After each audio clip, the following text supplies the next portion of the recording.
All right, class. I would like to say good morning. Happy Wednesday. We're going to start off by a quick look at an addition to the homepage. As I mentioned last class, you will be having a quiz coming up, and I said please hold off on it until we finish the material. I'd like to show you that in the course content, where you have the midterm module and we have the weekly activities. In the quiz section, you have a Word document highlighting the material that we covered for the Unit 1 quiz. So remember, you're assigned a reading, and I would expect that you read that, in this case, chapter 1, but whatever the assigned readings are, and then review the lectures. You do have this quiz review document available to you. I'm going to put the quiz review document up. The quiz review document reminds you to read whatever the assigned reading was. And then I highlight the high points that you should be looking for when you read the chapter. So here, you're looking at the nature of science and natural history was the topics that we covered. I should probably, there we go. And then the 4 principal ocean basins plus 1 additional ocean. With that, what are the 4 ocean basins? I'm going to just call people randomly and see if we can get them. Top of the list is Adrienne Hunt. Are you with us, Adriana? Adrienne? Yeah, I'm here. Could you give me for the 4 and then the 5th, if possible, the ocean basins that we discussed? Pacific, Atlantic, Indian. Oh crap. Yeah, those are the tricky ones. Yeah. I'm drawing a blank on the other ones right now. That's all right. I'll give you a hand. How about that? We got the Arctic and the Southern Ocean. The features, one feature that the Arctic would have would be it's covered with glaciers, with the ice cap. And then, features would be the trenches or the hot spot for Hawaii in the Pacific. And as you're reading about, go through the notes, you can just make a little checklist of the features just for study purposes. Remember, the quizzes, you are allowed to use your notes or your book, and they are open. You only get 1 attempt. I had a gentleman, David, ask me today, but you do only get 1 attempt. That's why I want you to be prepared when you jump in and not just take it before you get your studies done. I do drop the lowest grade, so you don't have to get really upset if you have a poor showing on a quiz. Just realize that you're going to improve with time. And that's what we got right here. Now, Challenger Deep. Alexa, you're number 2 right on my list. It must be by first name today. Sorry about that. Blame your parents for giving you that name. What's the Challenger Deep?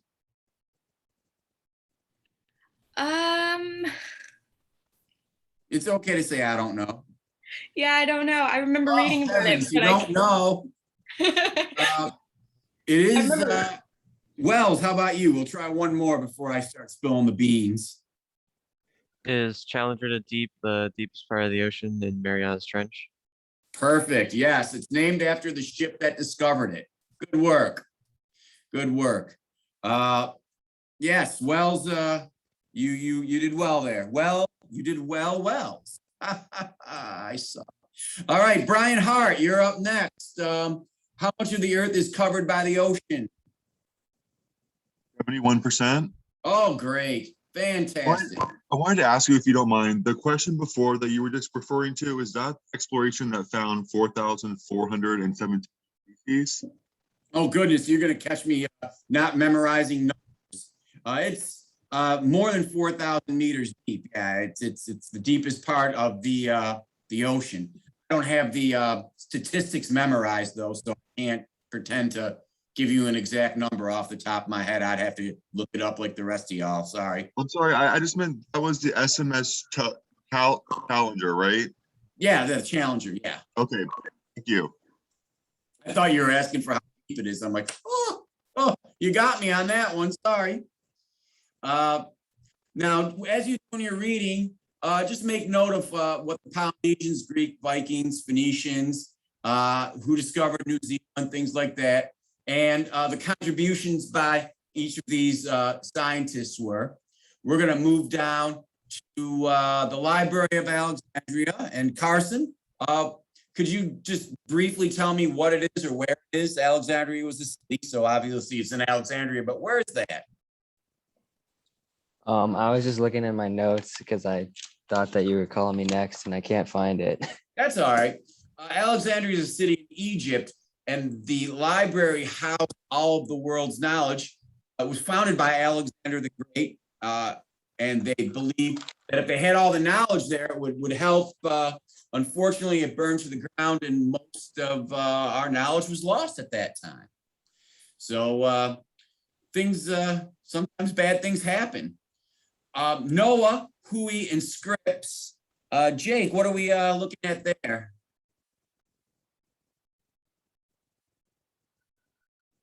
I see you, Jake. Could you tell us what Noah is? I want to say like some sort of ocean exploring organization. I don't remember exactly though. Well, that is the federal branch, yeah, the national. Just make sure that you guys look up Noah, Hui, Scripps, kind of get a handle on that, okay? And Maria, now I'm gonna say it wrong because Maria is like the way I was. Maria. Sorry about that. But what's a hypothesis? Hypothesis, it's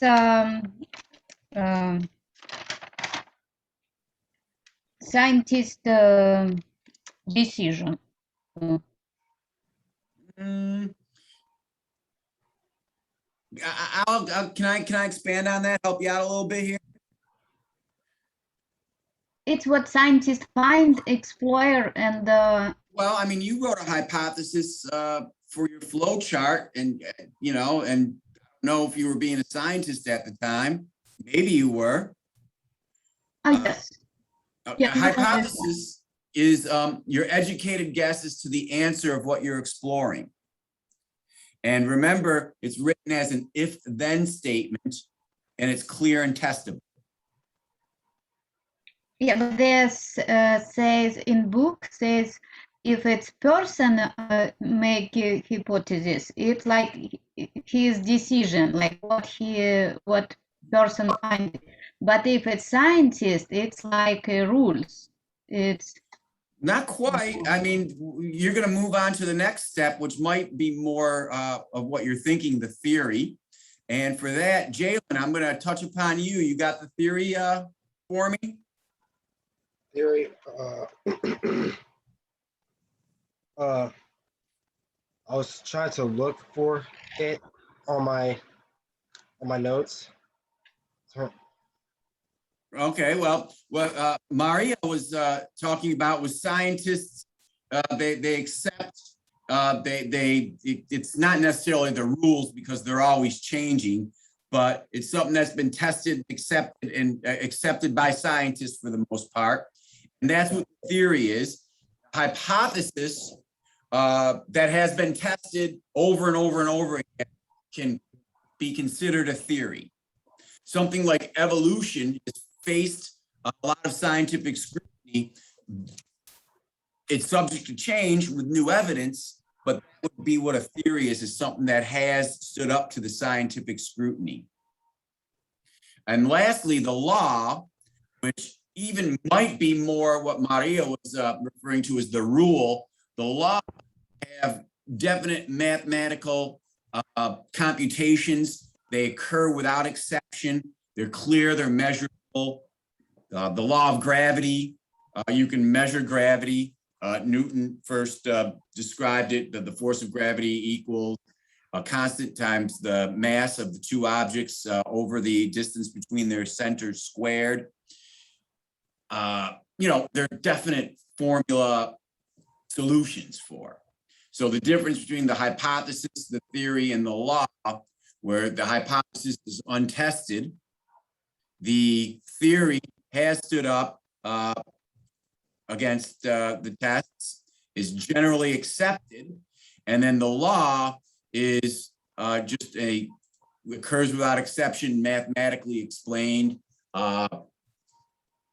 constant, lack of a better term. I'm going to say your name wrong. I apologize in advance. Artesia? Nope, you got it right.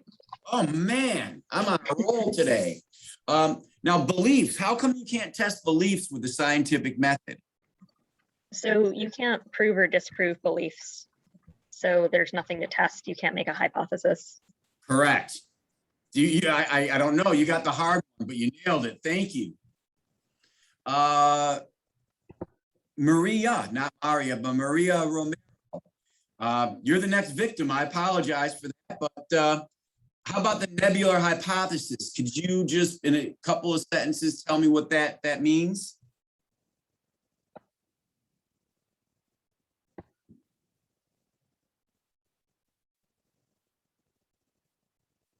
All right, we'll move on. David Gelasso, how about you? Could you help me out with the nebular hypothesis? Yeah, the cloud of gases, something related to the cloud of gases in the evolution, the development of, oceans and land and. You're on the right track. It's the development of the star and a solar system. Okay. And land comes from that afterwards, but that's the beginning of how solar systems can form. Good work, sir. What caused Earth to separate into layers? Jonisa, could you help me out with that one? I have to check my notes for that one. Would you like to phone a Fred? Frederick's available. Phone a Fred. Okay. Frederick. Isn't it like the cooling of the layer? They did cool and they layer, and they separated by density. The more dense toward the center and the least dense outward. So the term cooling and by density. Noah, you handle oceanic or basaltic crust. What does that, do you know what that means? Wasn't the basaltic crust, isn't that cooled? Kind of like how he previously just said? Well, it is cooled. The basaltic crust, oceans are made of ocean crust is a little denser, thinner layer of rock called basalt and related rocks, where continents are made of a thicker, lighter, less dense rock called granite. And that's why continents sit higher than oceans. Okay. All right. Now, the general properties, Rachel, we're just gonna touch upon the core, the inner and outer core. I'll let you have that. Do you recall what composes that? I just remember the different layers, like the mantle and the crust and all that. I don't remember the exact like information about the core though. Well, the crust would be the outer layer, and it's light, and as we saw, it's made of salt or granite. Then the mantle, the molten material, it's more dense than the crust, because remember, densest is in the middle, so the core would be the densest. The outer's liquid, the inner's solid. They're both made of metals, mainly iron with some nickel, and other metals in there. So that's the layers separated by density. Now, we didn't hit how old. The universe was about 14 billion. And then we did discuss the solar system as well. How about, we didn't talk about the moon. I'll mention it now. That was in the, because there might be a question or two in the reading that we didn't really cover in depth in class because the reading's assigned. So occasionally I use the publisher's test to make sure everyone has it. There might be a question that sneaks through. It won't sneak through this time because we got it in the review. As the Earth was sweeping out its orbit, and all planets did that, and they grew by accretion according to the Nebular Hypothesis that David mentioned, we got hit by a large asteroid sweeping out our orbit. And then that contributed to the size of our core. It also is how the moon formed. So the moon formed through a collision, and it's really made of the same material Earth is. When we went up there, sampled moon rocks, we found out that the moon is mainly igneous rock, basaltic type, much like our ocean floors, which was surprising. So the moon, scientists believe that we were formed by a collision in early Earth formation. All right. First life, where, Alejandro, where do we think life first began? Hint, what's the name of this class? The ocean. Ah, the ocean, perfect. And what gas did this first life likely produce for us? Repeat that. What gas did this early life likely produce that we use today? Oxygen or oxygen. Perfect. You see, you knew. You didn't see. What's the process, Caden, of oxygen formation?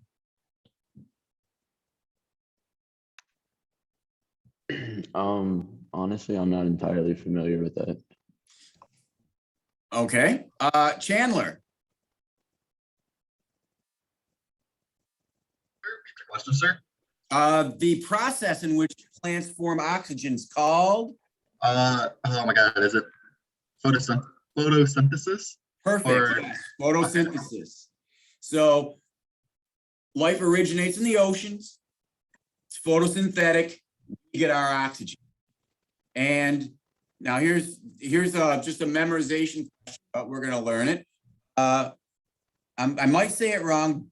Brilly? Trying to learn everyone's names. I apologize. Yeah, I'm here. Okay, is it Brilly? Burley. Burley, okay.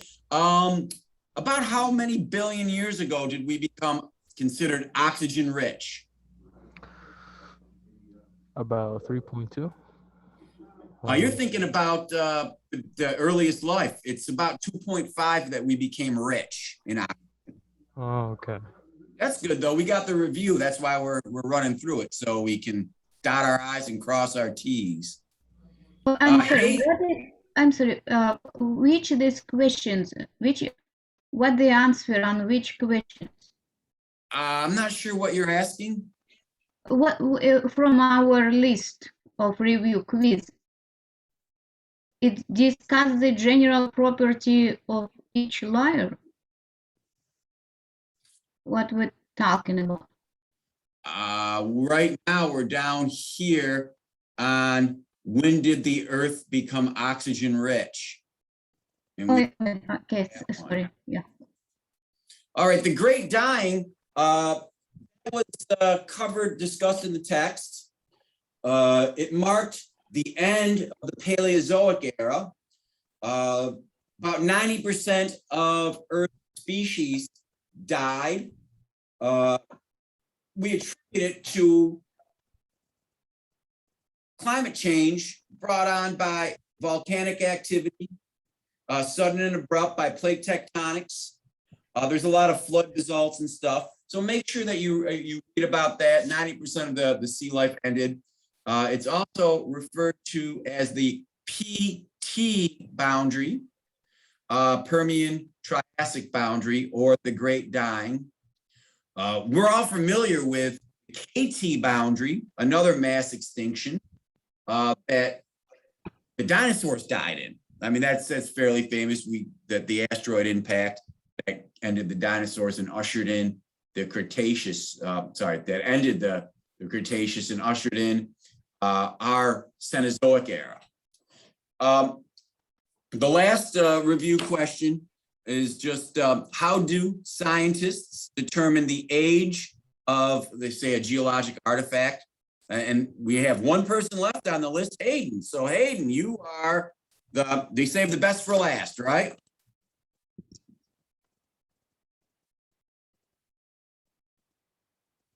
Are you there? Well, I'm going to pretend I'm Hayden. Yes, sir. It's determine it by radioactive isotope dating. Excellent work. Radioactive isotope dating. All right, we just ran through a quick and dirty review for the quiz. Those aren't the exact questions, but they contain, if you learn all of them, you will have all of the information on the quiz. So as you're doing your reading, and I'd like you to read the chapter and reviewing your notes, use this as an outline and make sure that you have a handle on all these concepts. Professor? Yes. Is the quiz review published contemporaneously with the actual quiz content questions? I mean, you got them. I don't recall seeing the quiz review before I read the chapter and then did the quiz. Right. I told you to hold off on the quiz until today because I wanted to add and make sure I went over everything. So I made the outline up this morning and published it. Okay, so we should wait in the future. We should try to wait until we see all the quiz material's covered. and it's published. Quiz review followed by the actual quiz. Correct. Look for that first. If we forget to hear what you said. Yeah. I just want to make sure that I cover everything. The quiz isn't due from a week until today. So I want to make sure I finish the unit before people take the quiz. I did it in the wrong sequence.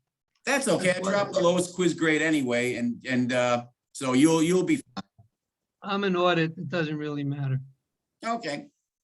Well, now we've all have the material for the quiz. So quiz is fair game. It's due next Wednesday. So you have an entire week to get it done. Tonight, you have a discussion to complete. Hopefully most of you finished it, and to get your scientific method work sent in to me. Tomorrow morning when I get to work, I'm going to grade them all. So I'll have grades posted tomorrow by lunchtime. So you can pop on tomorrow afternoon, check score, check for feedback if there's any. And then you may email me with any questions regarding your grade. So that's how the first module and material went. Are there I have a question. Yes, we are talking, this is Jonice? Yeah. You probably answered this already. I just wanted to ask again, but you said this wasn't open note, right? It is. The midterm and final exams are closed everything, but Gotcha. you can have a note card or something. It's not proctored. It's timed, but not proctored. Okay, thank you. You're welcome.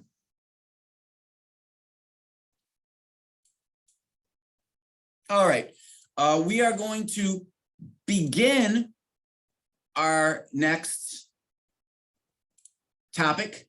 We're not going to do the whole lecture today. I'm gonna go through, just introduce plate tectonics and continental drift. Then you have to take your quiz, and get your discussion forum and stuff like that. So we're going to just introduce plate tectonics. When we come back next Monday, we're going to talk about the boundaries between plates and the ocean floor. So next week, we're going to go in depth on the ocean floor. The image that you see right now is the Sinai Peninsula. The Sinai Peninsula is important in our culture, in our history, because it's a very hotly contested piece of land. It happens to lie between Egypt and Israel. So we do know the problems that the Middle East faces. And this is an area that is contested. It's also, and a little bit ironic, it's contested between Africa and Asia in plate tectonics as well. Africa and Asia are on a rift. They're spreading apart. The Red Sea, when we toured the Earth, the Red Sea is that big rift. And it also cuts across part of Africa in the East African Rift Valley. So we're having separation and an ocean is forming. The Red Sea is not quite an ocean yet, but it does have a beginning spread center. It's on two separate plates and they're widening. And that Sinai Peninsula is trapped between the two continents. And as the continents pull apart, it's going to stick with one or the other. Now, just looking cursory at it right now, it looks like it's going to stick with Asia, but you can also see the rifts extending laterally as well. So it could still wind up as being part of Africa. So the Red Sea is spreading and the continents of Africa and Asia are drifting, hence the term continental drift, apart from each other. Now, these drifts are slow. We're talking centimeters per year.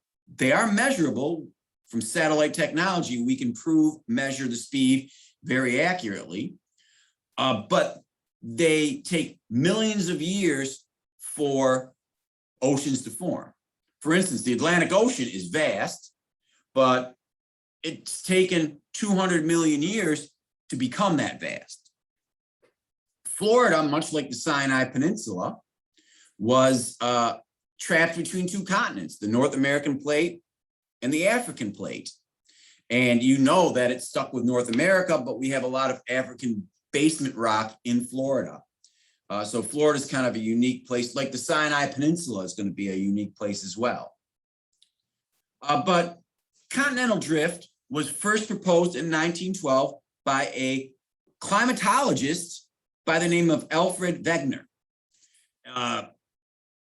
He studied ice flows in the Arctic and noticed that the ice would spread apart and then freeze in between it, much like a continental spreading apart. There was no evidence at the time. He noticed that when they collided, it would form little ice mountains. When it melted, there'd be ice rivers, analogous to rivers and erosion. So he came up with a theory that Earth was doing the same thing because he put what he observed into what he thought could happen in a bigger scale. It didn't go well for him though, because it was not accepted. You know, we can't feel these continents move. There was no real evidence. Some people picked up on the idea and worked towards proving it. Others moved on to a different theory, but he did introduce it in 1912. The image you see here is of Pangaea, which means all lands. This was the most recent arrangement when all the lands were together. It's happened several times in Earth's history. You can see really they're connected quite well by continental shelves.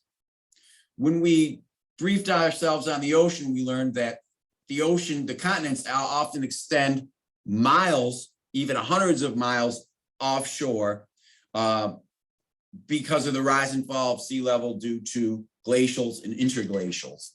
So the continental shelves match up really well.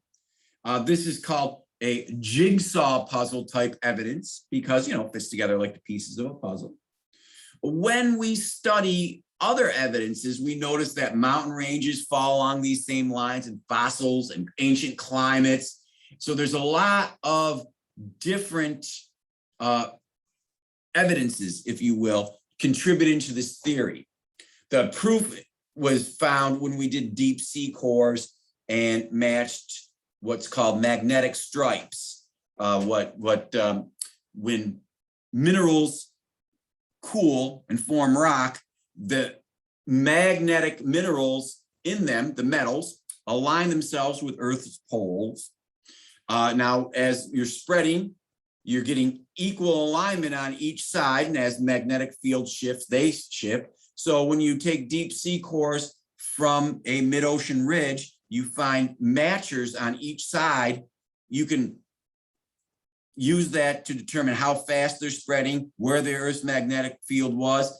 And so the deep sea cores of the second Challenger, not the Challenger that found the Challenger Deep, but the Challenger, the Glomar Challenger that was named after that famous voyage, finally put to bed the debate of continental drift. Of course, with satellites now, we can measure it and measure the movement, see that Mount Everest is still growing, measure the rate at which different plates are spreading. But it was fairly groundbreaking, and it was not accepted in the early 1900s. So Wegener, although he was right, his career took a beating because he put out that hypothesis. Like I said, the Glomar Challenger here was the deep sea driller that in 1968 kind of provided the last evidence. So the first, as I mentioned, the evidence of the fits together like a jigsaw puzzle. And you can see with the continental shelves, we do fit together. And you can see right where Florida would be is kind of where Africa, South America, and North American plates all meet. So Florida kind of shows a lot of unique bedrock characteristics. Another evidence would be seismic data.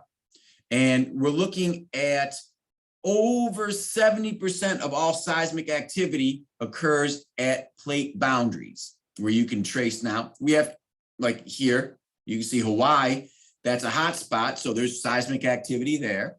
You can see where my cursor is now, the supervolcano of Yellowstone, which is a hot spot.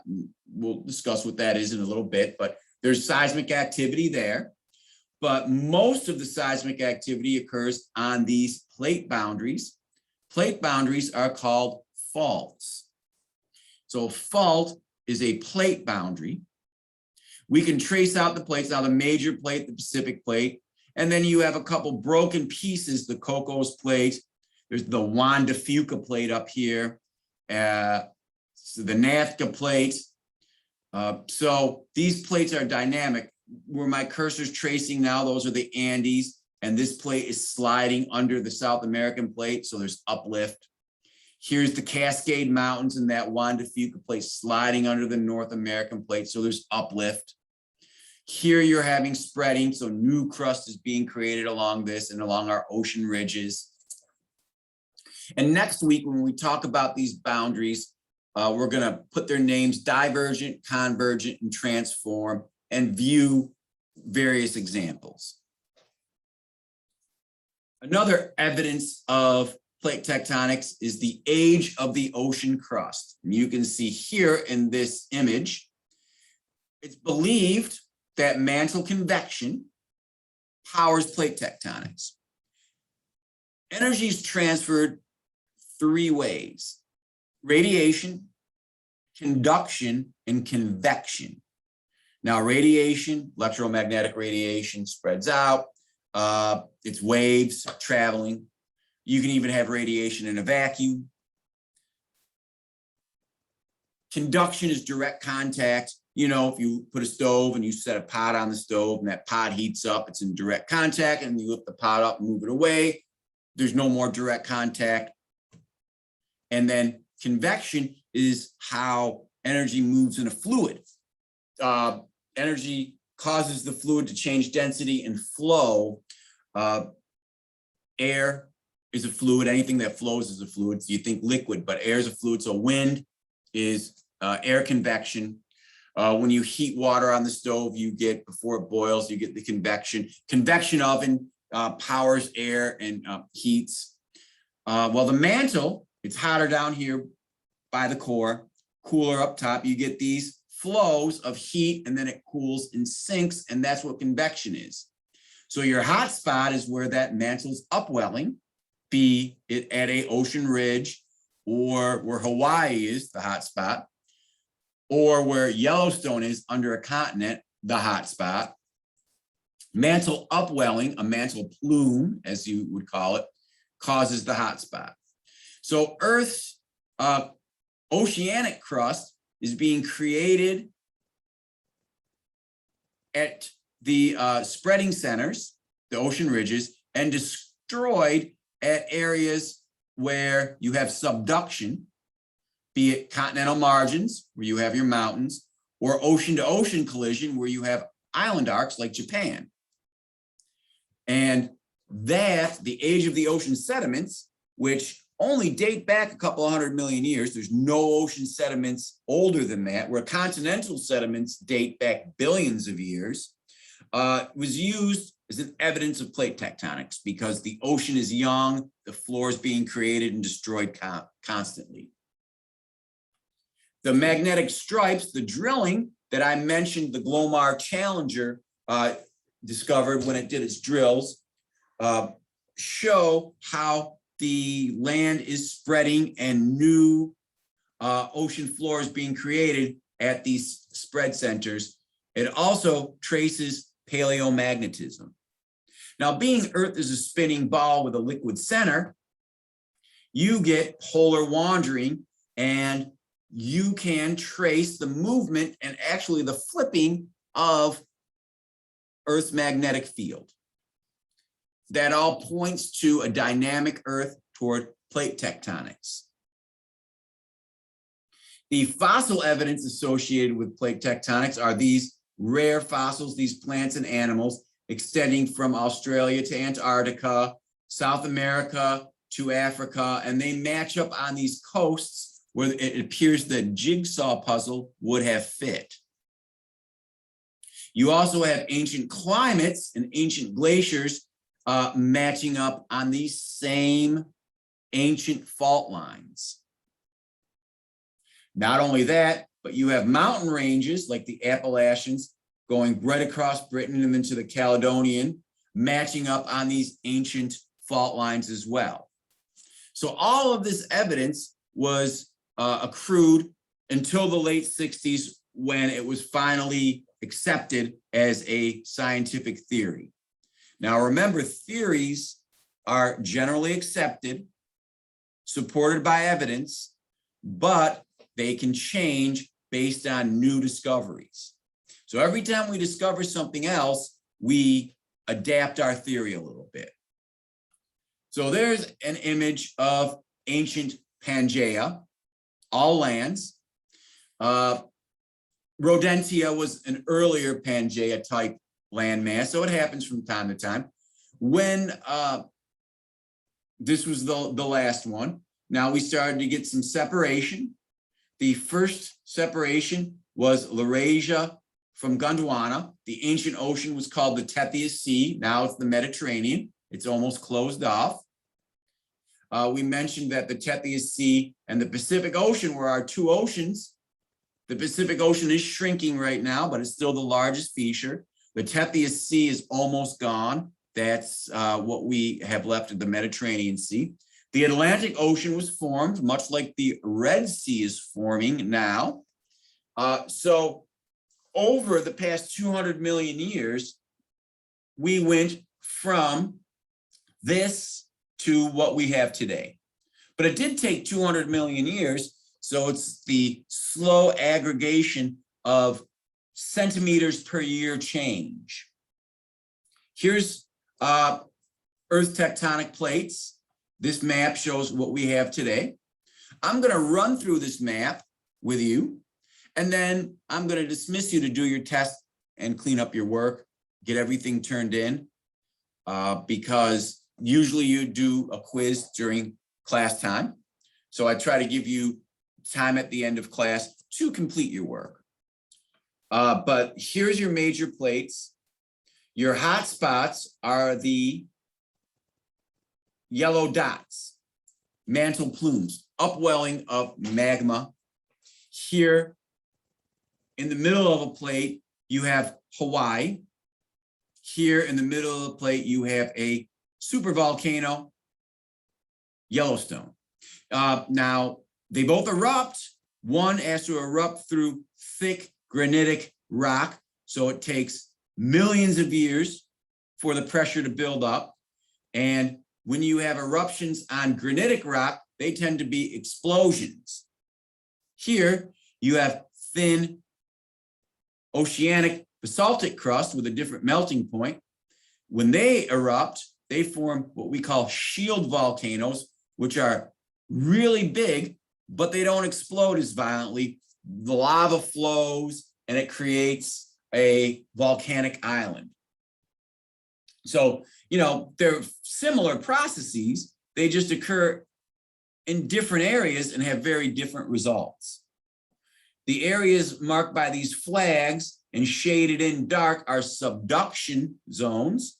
That's where one plate is being pushed under another. Deep sea trenches form at subduction zones. Volcanic islands form from the uplift, and oceanic plates melt at this subduction zone, replenishing the mantle. Where you see these arrows moving apart, that is a divergent zone, ocean ridges, new crust is being created. So it's created and destroyed at the same rate.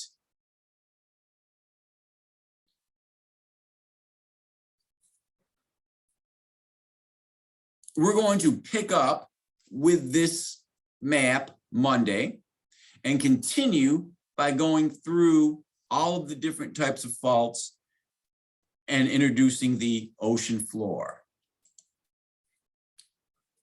So we know our job. Get the discussion done if you haven't. Get that work turned in. Read chapter 1 if you haven't. You have the review for the quiz. The quiz is due next Wednesday. You also have the current events, which are due next Wednesday as well. Are there any questions before I dismiss on what we've talked about today or what is on the schedule? Hey, it's Jalen. Jalen, yes, sir. For the quiz, from the questions we went over today, is it from the PowerPoints and as well? PowerPoints and reading, yes. Okay. Excellent. Thank you. Anyone else? I had a question. Okay, I had two people speak at once, so Artesia, you have your mute off, so why don't you go first? All right, so, and I might have missed this explanation, but I was wondering for the plates that do exist kind of like within countries, how there's oceanic spreading, is there any kind of non-oceanic spreading? There is. Africa has a rift called the East African Rift Valley. It's where Kilimanjaro is. And Russia has a rift where Lake Baikal is. Next week, we're going to go through all of the plate boundaries and we will actually look at maps of those. So that's a good question. You're kind of previewing Monday's lecture. Cool, thanks. Thank you. My question is quiz, it's like we pick up answers or we have to roll some paragraph or something like that? No, quizzes, questions, multiple choice type questions based on your reading and based on the lectures.